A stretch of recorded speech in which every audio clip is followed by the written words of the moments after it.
Hello, everybody. Hope you're doing fantastically well. It's Connor here. We are back with, rumour mill.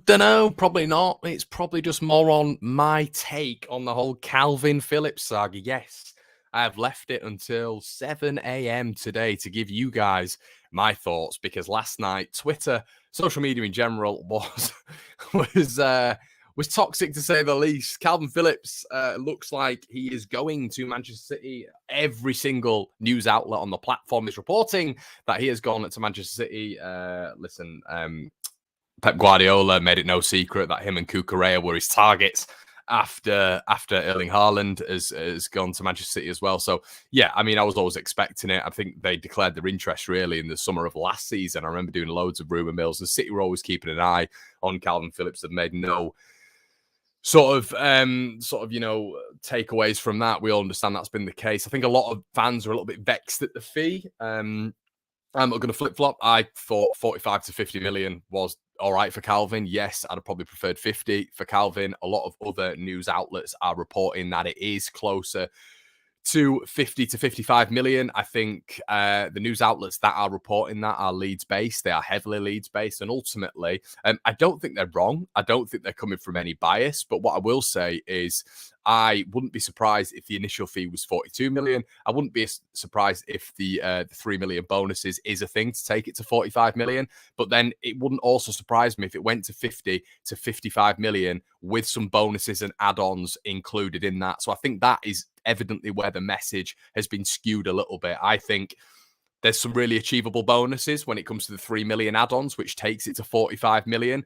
But from what I understand, getting it to 50 to 55 million, if that is the case, it's probably quite likely that it is 50 to 55 million. But those bonuses are far outreaching. It's going to be difficult for Kalvin to get those numbers, if that makes any sense to you guys. So it probably would go to 50 to 55 million, but they may be in the bracket of quite unachievable for Kalvin to get those. So maybe that's what Leeds are saying. It's 50 million altogether. So yeah, that wouldn't surprise me whatsoever. So yeah, 50 million would have made sense. I think it's a little bit low, but overall, it just makes me laugh how people are now financial negotiators. At the end of the day, if the club are happy with it, if the club are okay with Phillips leaving to Manchester City, if Leeds United feel that they can get an adequate replacement with that money, I don't care. I really don't care.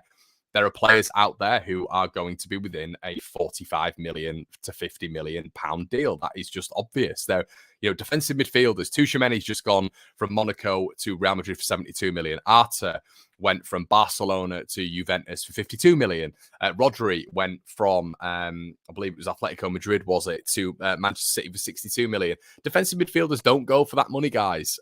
So Kalvin Phillips has almost got himself in a very unique club here. I believe he's like the sixth most expensive defensive midfielder in the last however many years. So in world football, that is, by the way. So yeah, I think a little bit of realism when you're looking at that. Fabinho was brought over from I believe it was Monaco again to Liverpool for 39 million.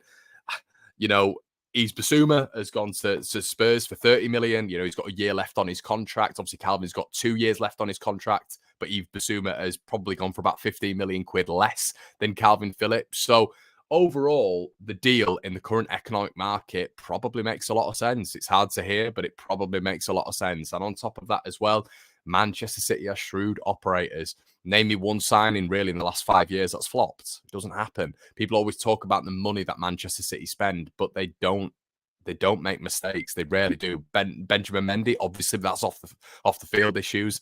Aside from that, name me one. Nathan Ake's come very, very good this season. I can't really think of many. Maybe Claudio Bravo, but that's when City were first starting out, and I believe they got him for a very, very cheap deal. So yeah, I think since Pep and since City have really been ramping up the heat on everyone in the past 4 or 5 years, 4 years really, they've not missed a beat when it comes to recruitment. So I always knew this. I said it on a video as well. I said they're a shrewd bunch at City and Liverpool, and I there's many factors when it comes to Kalvin Phillips. Significant injuries, contract length, wages that he's going to be offered, Pep Guardiola, and the England squad, consistent England squad appearances. But I don't know if he's not playing for Manchester City week in, week out. Does he ultimately get in the England side? Does his form dip? I don't know with Kalvin. I don't know if he's maybe made a bit of a dodgy decision. And I know his agent's changed as well. I think going to another club was the right thing. The fee, 50 million and all this sort of stuff was the right thing. But, let's say if hypothetically a Tottenham are there or a PSG are there or whoever are there, he's going to be playing for them week in, week out. And Leeds have probably got a little bit more of a fee as well because, not all clubs are as shrewd as Manchester City. So, yeah, overall, it is what it is. Kalvin's chosen to go there. I don't think he'll play more than 13 games per season, if that, to be honest. I think he's going to be playing a lot of cup games. Rodri's miles ahead of him. Is what it is. I've said it on this channel before. People get really upset. Declan Rice is miles ahead of him. It is just what it is, everybody. Rodri is the same age as him. So people saying that he's going to be learning off Rodri. It's not going to be the case. It's not going to be the case. He's going to be in direct competition with Rodri, who's arguably the best defensive midfielder in the world. So, yeah, it's an interesting one. Leeds have got Gabby, I believe is pronounced. Gabby came on. All I can remember seeing of him was when he came on against our 23s, I believe it was, or maybe it'll have been the 18s when I think he came on in one of the games and, got an assist. But, I think the poor negotiation there with Leeds United is they paid £5 million for a kid who's never played first-team football, a kid who's got absolutely no minutes when it comes to that regard. And is an unknown, really. He'll be going straight into the youth setup, really, and paying £5 million for him when we know nothing about him. It just seems once again City have leveraged that against the Kalvin Phillips deal as well. We keep saying apparently it was a separate deal, but it might be a separate deal, but it's still money exchanged. Money's going one way and the other money's going the other way as well. So Leeds are losing out if you take them both into equation, really, and that equilibrium. But yeah, it does seem basically overall, it seems like we've done City a little bit of a favour there. But yeah, listen, I don't understand what people are talking about. We keep getting all this absolute nonsense. People going, oh, well, what about Grealish? Grealish went for 100 million. It's a completely different situation. Grealish is a goal scorer. He's a playmaker. He's an all-round attacker. Attackers go for, look at the price that attackers go for. It's on a different level to what defensive midfielders go for. It's just that is football. Ben White, I'm hearing Ben White had just signed a contract for Brighton before Arsenal came in. Right, he signed a contract. Arsenal then came in, paid 50 million quid for him. Ben White was 21, right, when they came in for him. And he just got Brighton's Player of the Year. So 50 million quid, yeah, it's a little bit high. Maybe it's a little bit extortionate, but 45 million, that's what you're looking at. Bearing in mind, when we were looking at Ben White, Brighton, when we first came up to the Premier League, Brighton were quoting us 30, 35 million. So then you had a Player of the Season. He had an England call-up, a couple of England call-ups. And then there's 15 million or 10, 15 million on that price tag, and he plays all the time, does Ben White as well. He's rarely injured. He was rarely injured in that season when Arsenal signed him. So a lot of things to take into consideration. People talking about Declan Rice. I mean, come on, just give your head a wobble. Declan Rice in a different category. He's in a different category. He's a much better footballer than Kalvin Phillips. He always has been. Take those white, yellow and blue tinted glasses off. Be non-biased. People don't like it when I'm like this for whatever reason, because apparently, you have to be completely biased, but he's not in the same league. He's not in the same league. And I know he's playing for Man City now, Kalvin, and just because you're playing for a club, that doesn't mean you're playing for a top club. That doesn't mean you're ultimately better. That doesn't. Rice is going to be playing more minutes. Kalvin's played 48 Premier League games over 2 seasons. He's missed a hell of a lot of football. Missed half the season this season, and he missed, I believe it was 9 or 10 games last season. That's what I said. He was injury prone. Said he was injury prone on several videos, and Leeds fans started getting the knickers in a twist about it. No, he's not injury prone. That's our Kalvin. No, he is injury prone. He is. He even was in the Championship, played 36 Championship games out of 46. He is injury prone. So he will be missing, if he's playing a full season. He doesn't play full seasons, everybody. That's just, it is what it is. You know what I mean? And you look at someone like Declan Rice. Declan Rice has played about 52 games this season and captained West Ham in 52 games. And he pretty much plays the entire 90 every single time. We know that. So, yeah, he's played European football. Declan Rice played 165 Premier League games. Kalvin's played 48. Barely injured. He's got European pedigree now. So, yeah, I think as well. Well, we know with Declan Rice as well. He's younger. He's got a longer contract. So, yeah, all these things encompass people. Once again, I'm just using examples, everybody, to just calm everybody down a little bit. Nathan Ake. Nathan Ake is a left-sided centre-back, which is extremely rare. Tottenham Hotspur were trying to do everything to get Bastoni from Inter Milan because he's a left-sided centre-back. They come at a premium. They come at a premium because they're very, very rare. Hence why Pascal Struijk's very, very important. Because it means Leeds can fluctuate when it comes to fluidly changing the systems a little bit. It means we could actually go to a back three. He's so important in that. So a left-sided centre-back is always going to be at a premium. That is it. So you've got all these factors have to be taken into consideration. You can't just turn around and say, well, he went for this. Harry Maguire went for 80 million. So-and-so went. These are all normally Arsenal and Man United examples who've overpaid historically for players. I'm obviously taking Ben White out of that equation from what I said, but maybe they paid maybe 5 million over for him. But yeah, they always overpay. So you can't use those as examples. It's completely irrelevant. But what I will say is Kalvin's injury record has probably knocked about 5 or 10 million off him. It's facts. They're not going to pay a ridiculous amount. They're not going to pay 60 million for Kalvin Phillips when he played 50% of the season. And when he came back, he didn't look that great either, did he? He didn't. It is what it is. Yeah, I know it's not nice to hear, but I think overall, everybody, we're in a situation now where we're not negotiators. Leeds clearly deemed it as a good value, right? Leeds have deemed it as good value.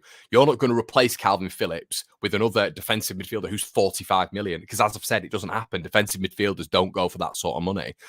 So we're going to be able to improve in different areas. 45 million is more than enough money. If it is rising to 50, great. If it's 55, really good. But if that sort of money, you can improve a squad with that. Not every single football player is 20, 25 million. And even if they are 20, 25 million, fantastic. You improve in 2 positions. And then you've also got the Rafinha money on top of that, which is probably going to happen. If the Rafinha money is an absolute joke, I can understand it a little bit more. I really can, because he's a world-class operator. But for Kalvin, it was always going to be this fee. What is it altogether? We saw it was about 45 to 50 million. We all thought that was going to be it. People are talking 60, 80, 100 million. What are you seeing? England Player of the Year is voted by fans. There was a massive campaign in the Euros afterwards for Leeds fans to get on and start voting. Come on, vote for Kalvin. Come on, vote for Kalvin, which was great. But you break the games down. Hard facts. He had an unbelievable game against Croatia, but in the tournament, he didn't massively stand out. He was excellent in the structure. But let's look at the second game. Billy Gilmore and Scott McTominay ran the Scottish midfield. They were better in midfield than England. You know what I mean? There is arguments that throughout that tournament, the midfield of England was overran, especially in the Italy game. You know what I mean? So I understand where people are coming from with sentiment with Player of the Year, but it was a fan-led vote. And that's not diminishing Kalvin Phillips. I thought it was fantastic in the tournament. But there were other England players who were deserving of that. But Leeds came together with our massive online presence, with our massive club like we are, and we all came together and we started voting for Kalvin. It was a thing. I was saying it on my YouTube videos, go and vote for Kalvin. Do you think City fans were doing that for Grealish and all this sort of stuff? They won't have been doing that. It was a Leeds thing because we're all in it for our boy. We were so proud of him. So it was a Leeds thing.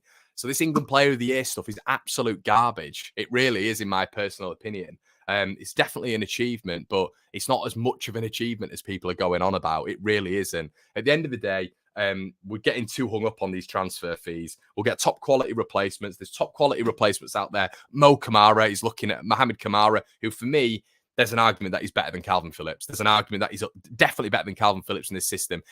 Would probably go for around about 20 to 25 million. That's what you're looking at when you look at transfer market. Tyler Adams, okay, if you want to bring him in, they're going to have to lower the value of him 100%. Of course they are. But Leeds could maybe get him for 20, 25 million, whatever. There are options out there for Leeds to go and get and improve in those positions. I don't think this is the most financially sound decision. I don't when it comes to the value, but it's not.